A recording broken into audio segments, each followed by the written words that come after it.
दोस्तों, इस एपिसोड की शुरुआत में विकराल को पुलिस वाले जेल में लाते हैं किसी ज़रूरी काम की वजह से।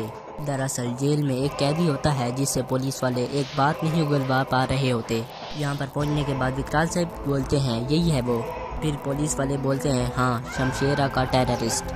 फिर एक पुलिस वाला बोलता है शमशेरा, अब भी तेरे पास वक्त है, जल्द से बता दे हमें कि तूने बम कहाँ फिट किया है। फिर वो हंसता है और कहता है मैं नहीं बताऊँगा, मैं कभी भी नहीं बताने वाला तुमको। जो करना है कर लो, मारना है तो जान से मार दो। और फिर कहता है मैंने बम को ऐसी जगह पर फिट किया है जहां पर 1000 लोगों की तकरीबन मौत पक्की है।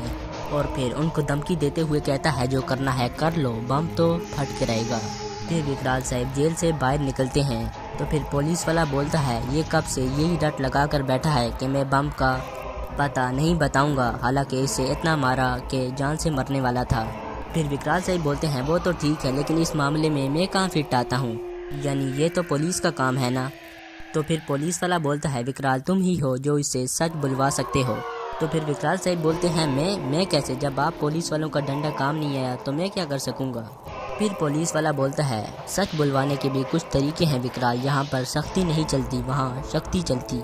फिर विकराल साहब बोलते हैं मैं कुछ समझा नहीं विकराल, यानी इंस्पेक्टर साहब। फिर इंस्पेक्टर साहब बोलते हैं कि यानी सच का फल तुम्हें लाना होगा विकराल। फिर विकराल साहब बोलते हैं सच का फल। तो इंस्पेक्टर कहता है हाँ, हमारे गांव जमालपुर से 4 कोसों दूर कोलार का जंगल है। ठीक उन जंगलों के बीचों बीच एक जादू का पेड़ है जिस पे चंद सच के फल उगते हैं। कहा जाता है कि जो भी उस फल को खाएगा उसके मुँह से सिर्फ और सिर्फ सच ही निकलेगा। फिर वो इंस्पेक्टर बोलता है ये कहानी मेरी दादी माँ मुझे सुनाया करती थी। तो विकराल साहब हंसना शुरू हो जाते हैं और कहते हैं कि इन दादा दादियों की कहानियों ने तो मुझे बहुत घुमाया है, क्या वाकई ऐसा कोई जंगल है या फिर ये एक कहानी है। तो फिर वो इंस्पेक्टर साहब बोलते हैं नहीं ये सच है, अब हमें एक चांस लेना होगा, यानी तुम्हें विकराल। तो फिर विकराल साहब बोलते हैं तो आप लोग चाहते हैं मैं कोलार के जंगल जाऊँ, उस पेड़ को ढूंढ कर तो फिर सच का फल ला कर तुम्हें दूँ। फिर दूसरा पुलिस वाला कहता है इस फल को हम चालाकी से शमशेरा को खिला देंगे और वो हमें बम के बारे में सब कुछ बता देगा। फिर दूसरा पुलिस वाला कहता है अब यही तरीका है विकराल साहब, हमारे लगाए गए अंदाज़ों के मुताबिक कल वो शाम तक बम फट जाएगा।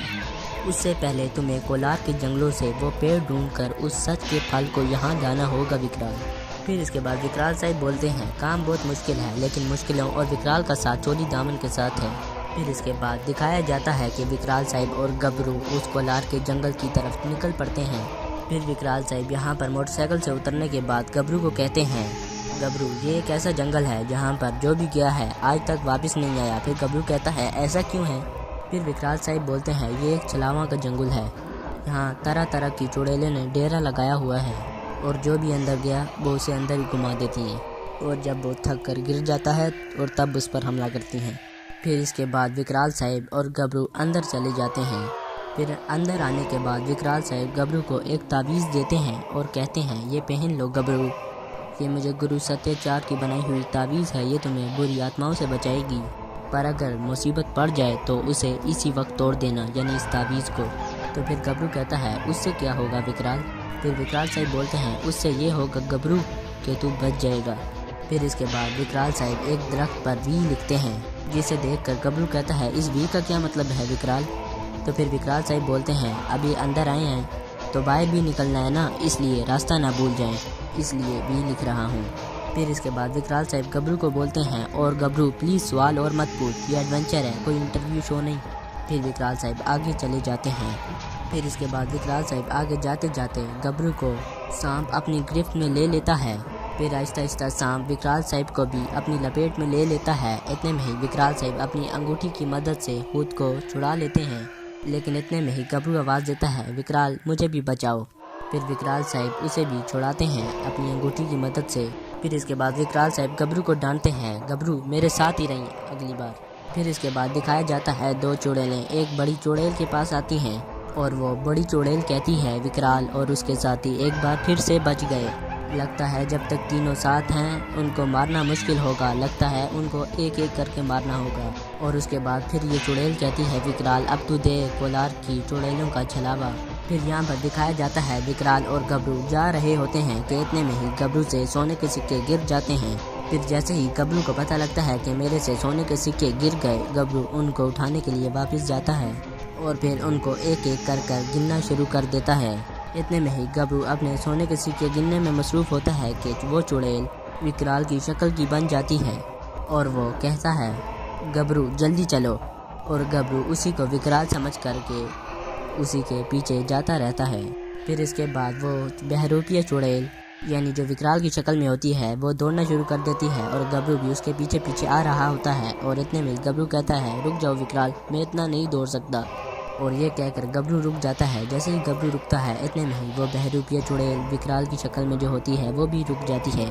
इसे देखकर गबरू कहता है, अच्छा हुआ तुम रुक गए, वरना विकराल मैं तो बहुत थक गया था। वो फिर चुड़ैल अचानक अपनी असली हालत में आ जाती है। इसे देखकर गबरू बहुत डर जाता है। फिर जैसे ही चुड़ैल उसके पास आ रही होती है तो वो गबरू कहता है, नहीं चुड़ैल मौसी, मुझे छोड़ दो, मैंने तुम्हारा क्या बिगाड़ा है, मैं तो छोटा सा हूँ, मुझे खाकर तुम्हें क्या मिलेगा। और कहता है, मुझे जाने दो प्लीज़। और मजीद कहता है, नेक्स्ट टाइम में खा लेना, नेक्स्ट टाइम। फिर वो चुड़ैल सोने के सिक्कों की तरफ इशारा करती है। इतने में गबरू कहता है, नहीं नहीं ये नहीं दूंगा, जान जाए पर मेरे सोने के सिक्के ना जाएं। फिर इतने में वो चुड़ैल गबरू से सोने के सिक्के छीनना शुरू कर देती है। एक साइड गबरू जोर लगा रहा होता है, दूसरी तरफ वो चुड़ैल, लेकिन वो सिक्के किसी के हाथ में नहीं आते, वो नीचे ज़मीन पर गिर जाते हैं। इतने में गबरू गुस्से में आ जाता है और कहता है, और उस चुड़ैल को कहता है, चुप, मेरे सोने के सिक्के बिखेर दिए तूने, मुझे फिर से गिनने पड़ेंगे। फिर गबरू अपने सोने के सिक्कों के पास जाता है और दोबारा से एक एक कर गिनना शुरू कर देता है। फिर जैसे ही गबरू अपने सोने के सिक्के सारे उठा लेता है और भी चुड़ैल भी उसके पीछे लग जाती है। इतने में ही गबरू बोलता है, हाँ मैं तो उड़ सकता हूँ, और यहाँ से उड़न शुरू हो जाता है और उड़कर मुख्तलिफ जगह पर आ जाता है और कहता है, मैं ये कहाँ आ गया। फिर यहाँ पर पहुँचने के बाद गबरू की नज़र एक फल पर जाती है, जिसे गबरू देखकर उसके पास दौड़ता हुआ आता है और उसके पास पहुंचकर कहता है, कहीं ये सच के फल का पेड़ तो नहीं? ज़रूर यही सच के फल का पेड़ है। फिर इतने में यहाँ पर विकराल की आवाज़ आती है, गबरू। फिर गबरू कहता है, मैं यहाँ हूँ। फिर गबरू कहता है, मैं क्यों जवाब दूँ?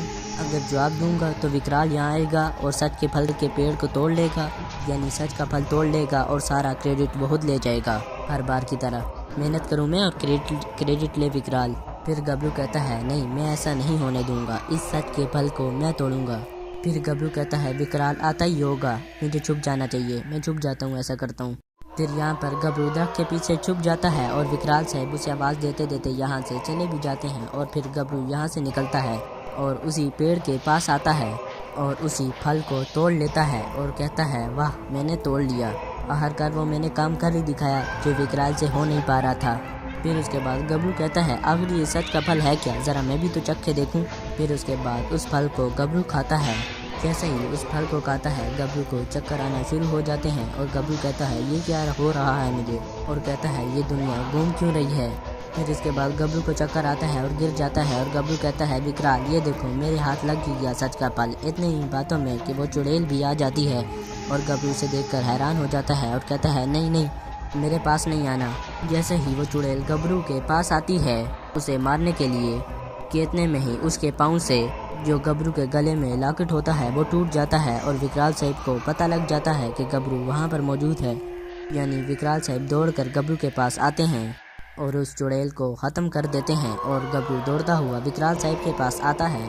फिर विकराल साहब बोलते हैं, गबरू के बच्चे यहाँ क्या कर रहा है और तेरे हाथ में ये क्या है। फिर गबरू कहता है, विकराल मैंने इसे सच का फल समझ के तोड़ दिया और इसे खा लिया। फिर विकराल साहब बोलते हैं, लगता है खुशबू और बढ़ गई है, लगता है वो सच का फल यहीं कहीं करीब है। फिर चलते चलते विकराल साहब को वो सच का फल नज़र आता है, यानी सच के फल का पेड़। फिर विकराल साहब और गबरू उस फल के यानी उस पेड़ के पास आते हैं। जैसे ही विकराल साहब उस फल को तोड़ने लगते हैं कि इतने में ही उल्टा लटका हुआ एक इंसान नमूदार होता है और कहता है, ठहरो, और कहता है, तुम इस पेड़ के फल नहीं तोड़ सकते। फिर विकराल साहब बोलते हैं, तुम कौन हो? तो फिर वो बोलता है, मैं इस पेड़ का बेताल हूँ जो सालों से इस पेड़ की रखवाली कर रहा हूँ। फिर विकराल साहब बोलते हैं, देखो वेताल भाई, मुझे सच के फलों की बेहद ज़रूरत है। दरअसल हज़ारों लोगों की जानों का खतरा है, यानी हज़ारों जानों का सवाल है। फिर वो वेताल कहता है, सच का फल दरअसल ऐरे गैरे नत्थू को नहीं मिलता, इसके लिए तुम्हें पहले साबित करना होगा कि तुम इसके लायक हो या नहीं। तो फिर विकराल साहब बोलते हैं, मैं नहीं समझा, कैसे? फिर वो वेताल बोलता है, मैं अपने बारे में सिर्फ तुम्हें 3 बातें बताऊंगा, बस तुम्हें सिर्फ इतना ही कहना है कि वो सच बातें हैं या झूठ। सच का फल चाहते हो तो सच और झूठ के बीच का अंतर्ज्ञान होना चाहिए। फिर विकराल साहब बोलते हैं ये तो अमृत के झील के प्रेत का कोई रिश्तेदार लगता है, क्योंकि वो भी 3 ही सवाल कर रहा था, ये भी 3 है। फिर विकराल साहब बोलते हैं कि अच्छा ठीक है वेताल, पूछो जो पूछना है तुमने। तीनों के अगर तुमने सही जवाब दिए तो ये सच का फल तुम्हारा, और अगर एक भी गलत जवाब दिया तो तुम यही रह जाओगे। फिर वो बोलता है पहला सवाल ये है कि मेरी उम्र 600 साल से ज़्यादा है, बोलो सच है या झूठ। फिर गबरू इतने में ही बोलता है झूठ झूठ। बोला 600 साल भी कोई जिंदा रह सकता है क्या विकराल? विकराल बोल दो झूठ। फिर विकराल साहब बोलते हैं मरने के बाद आदमी के नाखून और बाल बढ़ते रहते हैं, और ख़ास तौर पर बेतालों के। तुम्हारे नाखून और बालों को देखकर लगता है तुम यहाँ 600 सालों से हो। हाँ ये सच है। फिर वो बोलता है सच कहा तुमने, बहुत ज्ञानी हो विकराल हम बेतालों के मामले में। फिर वो बेताल बोलता है चलो दूसरी बात, आकाश में घास उगते हैं और धरती पर पंछी उड़ते हैं, बोलो सच या झूठ। फिर इतने में ही गबरू हंसना शुरू कर देता है। क्या उल्टे सीधे सवाल करता है विकराल, ये तो गलत बात है विकराल। फिर विकराल साहब बोलते हैं हाँ ये सच है, क्योंकि तुम उल्टे लटके हुए हो, तुम्हें सब कुछ उल्टा दिखता है, धरती पर परिंदे और आसमान पर घास, तुम्हारे लिए ये सच है। फिर वो बोलता है ये भी सवाल दुरुस्त कहा तुमने।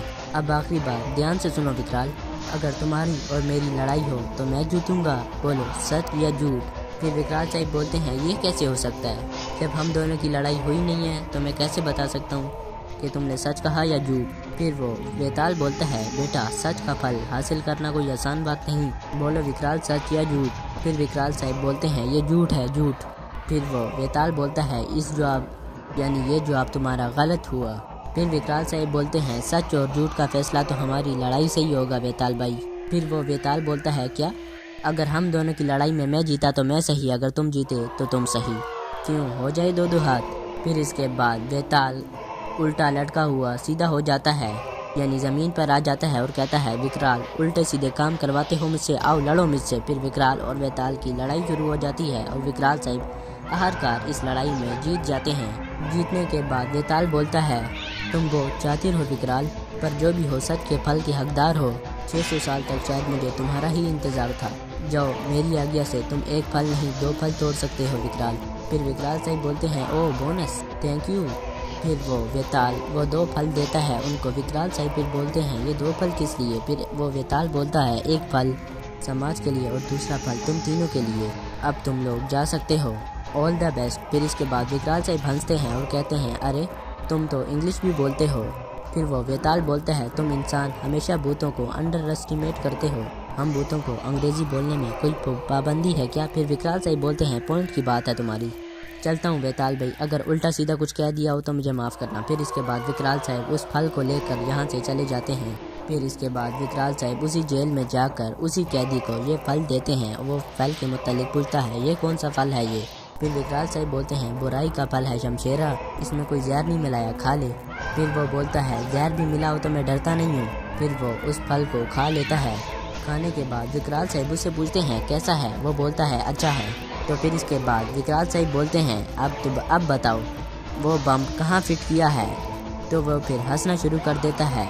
वो बोलता है दिमाग ख़राब है मेरा क्या? फिर उसके बाद अचानक से वो जहाँ पर उसने बम फिट किया होता है उसका एड्रेस बता देता है और विकराल साहब हंसना शुरू हो जाते हैं। और वो कहता है ये क्या कर दिया मैंने, ये क्या किया मैंने? इतने में विकराल साहब बोलते हैं कुछ नहीं किया सिर्फ सच के सिवा। फिर उसके बाद ये इंस्पेक्टर फ़ोन लगाता है और कहता है हेलो दिखे। फिर ये बोलता है वहाँ पर एक दूध वाला है जिसके कंटेनर में बम है। फिर इस तरह विकराल साहब की वजह से बम ब्लास्ट होने से बच जाता है और वो कैदी चिल्लाता रहता है कि ये मैंने क्या कर दिया। फिर इसके बाद यहाँ पर इस एपिसोड का ख़त्म यानी इख्तिताम हो जाता है। तो दोस्तों हमारे इस चैनल यानी इस प्योर सीरियल को सब्सक्राइब के साथ साथ लाइक भी करें। आपका बहुत बहुत शुक्रिया।